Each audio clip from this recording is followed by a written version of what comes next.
आज हम स्वामी जी के जीवन की 3 कहानियां डिस्कस करेंगे और जीवन की बहुत बड़ी सीख है इन तीनों कहानियों में। पहली कहानी, एक बार स्वामी जी को नदी पार करना था और वो नदी के पास में खड़े थे। तभी एक साधु ने आकर उनसे पूछा, क्या आप ही स्वामी विवेकानंद हो? स्वामी जी ने जवाब दिया कि जी हाँ, मैं ही स्वामी विवेकानंद हूँ। तभी साधु ने पूछा कि स्वामी जी आप यहाँ पर क्या कर रहे हो? स्वामी जी ने कहा कि मुझे नदी पार करना है और मैं नाव का इंतजार कर रहा हूँ। तभी साधु ने कहा कि तुम इतने बड़े इंसान हो, कई सारे लोग तुम्हें अपनी प्रेरणा का स्रोत मानते हैं और तुम एक नदी पार नहीं कर सकते। देखो मैं तुम्हें नदी पार करके बताता हूँ। तभी उस साधु ने पानी पर चल करके उस नदी को पार किया और फिर से पानी पर चल करके स्वामी जी के पास लौट कर आए और बोले कि देखो मेरे पास इतनी शक्ति है, मेरे पास इतना टैलेंट है, मेरे पास इतना ज्ञान है, उसके बावजूद भी मुझे कोई नहीं जानता। और तुम्हारे पास कोई ज्ञान नहीं, कोई शक्तियाँ नहीं, उसके बावजूद भी तुम्हें सब जानते हैं। तभी स्वामी जी मुस्कुराए और साधु से पूछा कि तुम्हें यह विद्या सीखने में कितना टाइम लगा? साधु ने कहा कि 15 साल।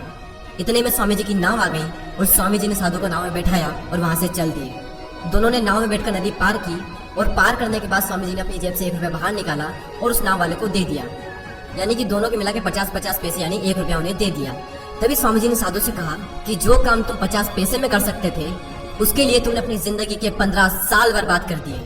और अगर यही 15 साल तुम समाज की भलाई में लगाते तो आज तुम्हें भी पूरी दुनिया जानती। और मैंने यही किया, इसलिए मुझे पूरी दुनिया जानती है और तुम्हें कोई नहीं जानता।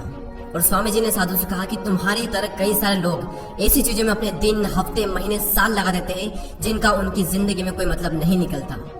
इसलिए अपने टाइम को ऐसी जगह पर लगाओ जहाँ पर उसका एक्चुअल में कोई सेंस निकले, क्योंकि टाइम से बढ़कर इस दुनिया में कोई भी इंपॉर्टेंट चीज नहीं है। अगर समय बर्बाद तो जिंदगी बर्बाद। दूसरी कहानी, एक बार स्वामी जी एक ब्रिज पर चल रहे थे। तभी वहां पर कुछ बंदर उनके पीछे पड़ जाते हैं। कोई बंदर उन पर लपक रहा, कोई उनका प्रसाद छीनने की कोशिश कर रहा और स्वामी जी उन बंदरों से पीछे छुड़ाने के लिए वहां से भागने लगे। स्वामी जी भागे जा रहे थे और वो बंदर भी उनके पीछे पीछे भागने लगे। तभी एक आदमी ने स्वामी जी से कहा कि तुम डरो मत, इनका सामना करो। तुम जितना ज्यादा इनसे डरोगे ये तुम्हें उतना ही ज्यादा डराएंगे।